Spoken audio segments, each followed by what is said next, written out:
I will not bore those whom this narrative may reach by an account of our luxurious voyage upon the Booth liner, nor will I tell of our week's stay at Para, save that I should wish to acknowledge the great kindness of the Pereira da Pinta Company in helping us to get together our equipment. I will also allude very briefly to our river journey up a wide, slow-moving, clay-tinted stream in a steamer which was little smaller than that which had carried us across the Atlantic. Eventually, we found ourselves through the narrows of Óbidos and reached the town of Manaus. Here we were rescued from the limited attractions of the local inn by Mr. Shortman, the representative of the British and Brazilian Trading Company. In his hospitable fazenda we spent our time until the day when we were empowered to open the letter of instructions given to us by Professor Challenger. Before I reach the surprising events of that date, I would desire to give a clearer sketch of my comrades in this enterprise, and of the associates whom we had already gathered together in South America. I speak freely, and I leave the use of my material to your own discretion, Mr. McArdle, since it is through your hands that this report must pass before it reaches the world. The scientific attainments of Professor Summerley are too well known for me to trouble to recapitulate them. He is better equipped for a rough expedition of this sort than one would imagine at first sight. His tall, gaunt, stringy figure is insensible to fatigue, and his dry, half-sarcastic, and often wholly unsympathetic manner is uninfluenced by any change in his surroundings. Though in his 66th year, I have never heard him express any dissatisfaction at the occasional hardships which we have had to encounter. I had regarded his presence as an encumbrance to the expedition, but as a matter of fact, I am now well convinced that his power of endurance is as great as my own. In temper, he is naturally acid and skeptical.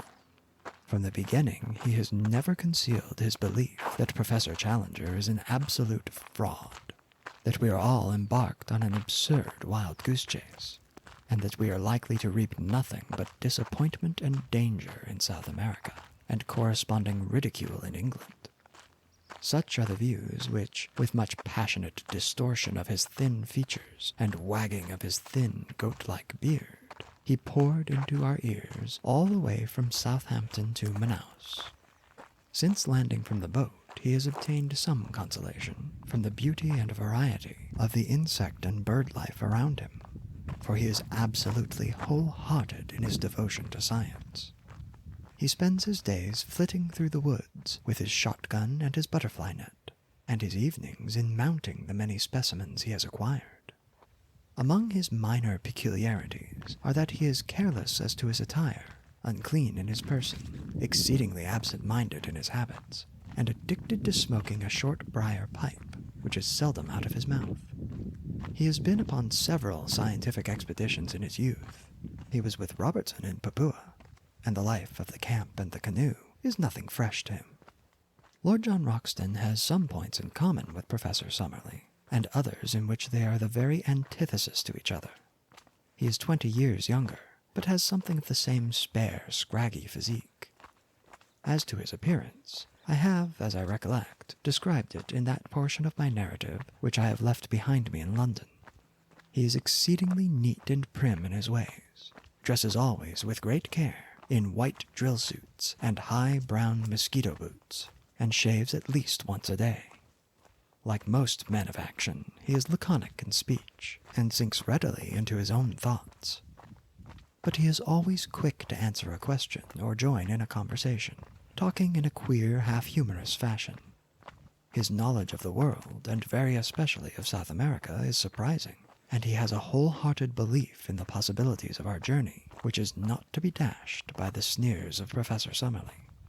He has a gentle voice and a quiet manner, but behind his twinkling blue eyes there lurks a capacity for furious wrath and implacable resolution, the more dangerous because they are held in leash. He spoke little of his own exploits in Brazil and Peru, but it was a revelation to me to find the excitement which was caused by his presence among the riverine natives, who looked upon him as their champion and protector. The exploits of the Red Chief, as they called him, had become legends among them, but the real facts, as far as I could learn them, were amazing enough.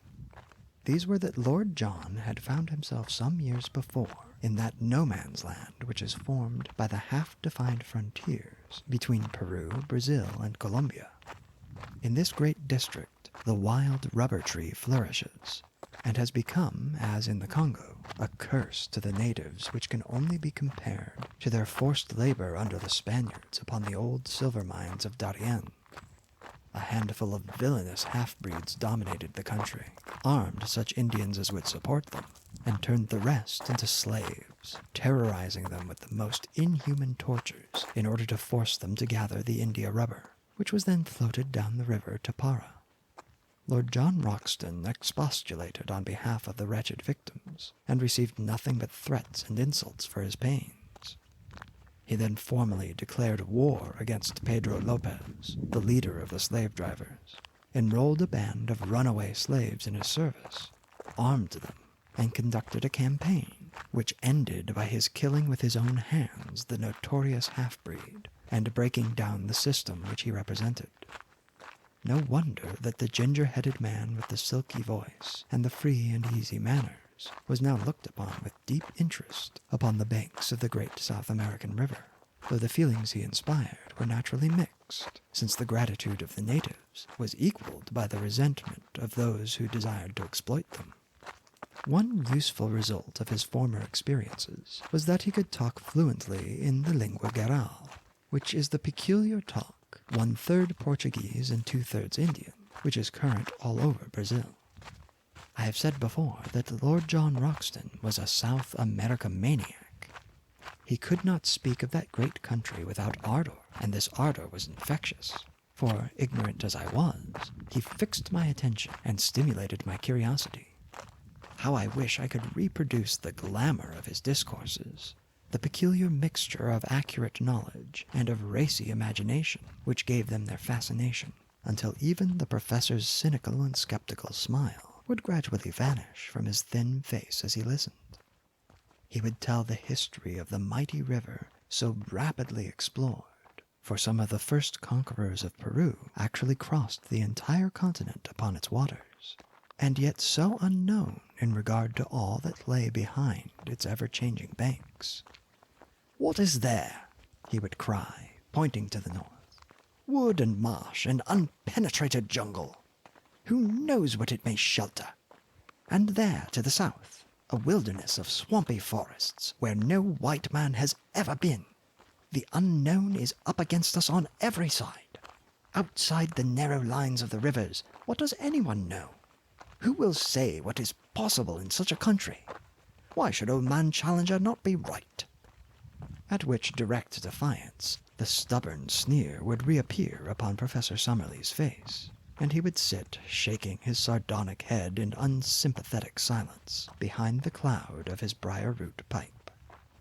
So much, for the moment, for my two white companions, whose characters and limitations will be further exposed, as surely as my own, as this narrative proceeds. But already we have enrolled certain retainers who may play no small part in what is to come. The first is a gigantic Negro named Zambo, who is a Hercules. Him we enlisted at Para on the recommendation of the steamship company, on whose vessels he had learned to speak a halting English. It was at Para also that we engaged Gomez and Manuel, two half-breeds from up the river, just come down with a cargo of redwood. They were swarthy fellows, bearded and fierce, as active and wiry as panthers.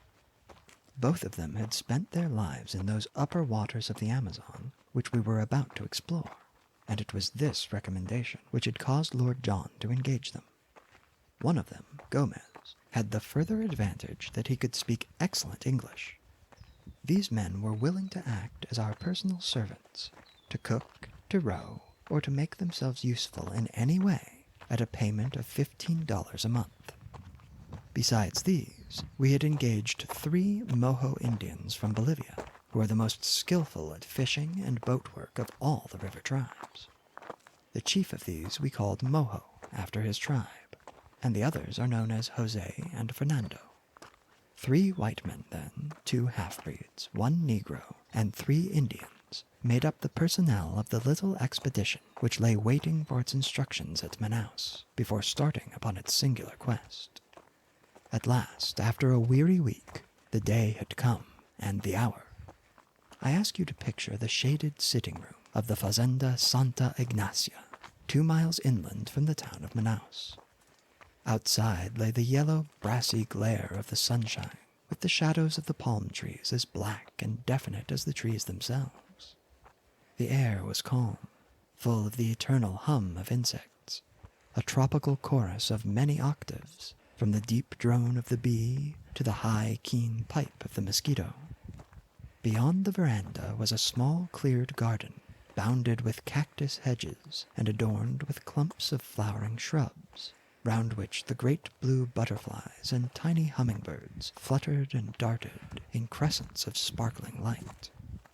Within, we were seated round the cane table, on which lay a sealed envelope.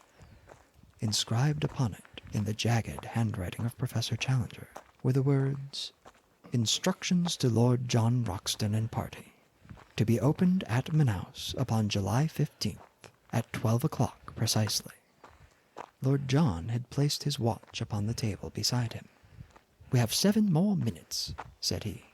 "The old dear is very precise."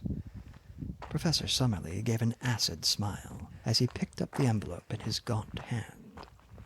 "What can it possibly matter whether we open it now or in 7 minutes?" said he. "It is all part and parcel of the same system of quackery and nonsense for which I regret to say that the writer is notorious."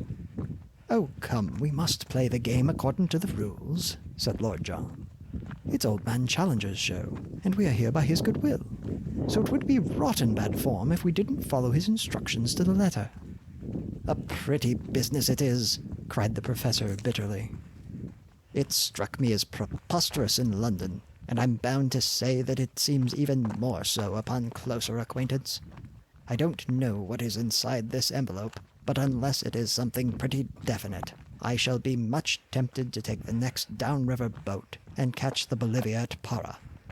After all, I have some more responsible work in the world than to run about disproving the assertions of a lunatic. Now, Roxton, surely it is time." "Time it is," said Lord John. "You can blow the whistle."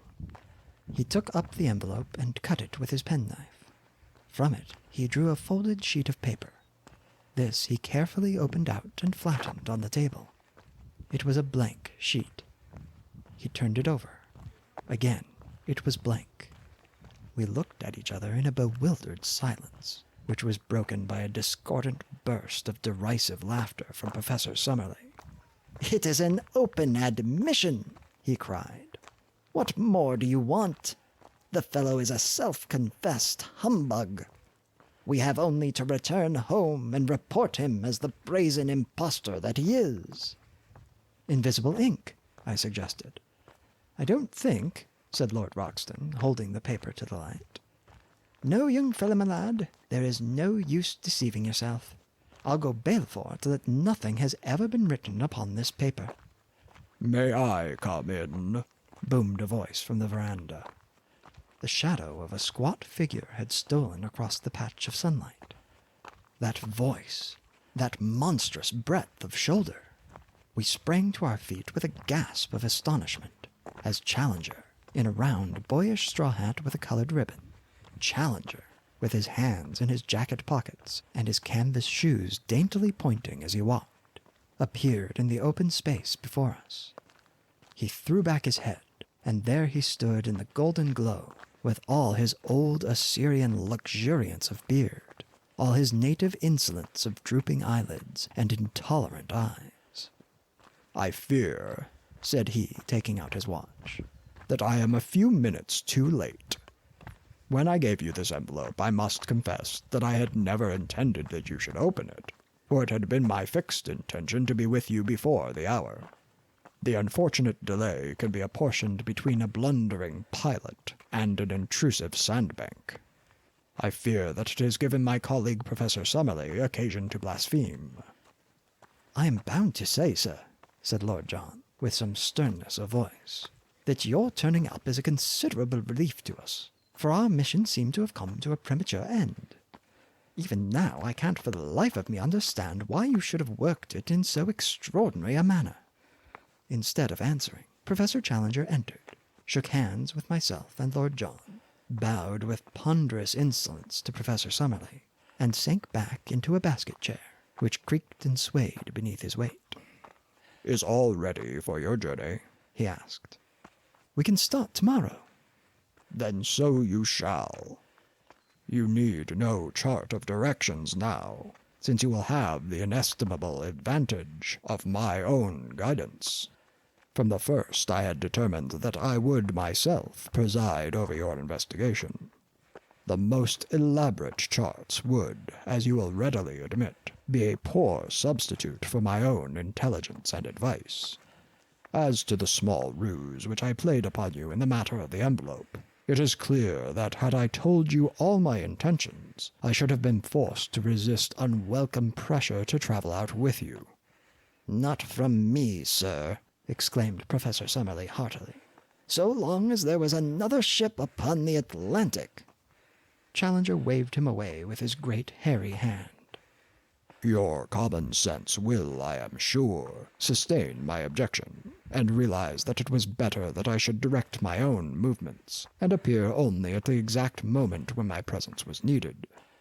That moment has now arrived. You are in safe hands. You will not now fail to reach your destination.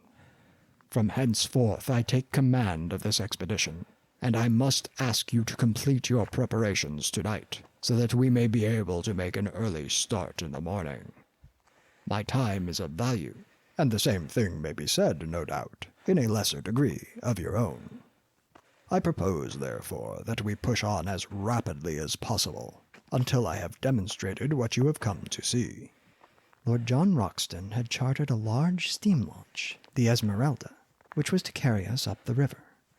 So far as climate goes, it was immaterial what time we chose for our expedition, as the temperature ranges from 75 to 90 degrees both summer and winter, with no appreciable difference in heat. In moisture, however, it is otherwise. From December to May is the period of the rains, and during this time the river slowly rises until it attains a height of nearly 40 feet above its low water mark. It floods the banks, extends in great lagoons over a monstrous waste of country, and forms a huge district called locally the Gapo, which is for the most part too marshy for foot travel and too shallow for boating.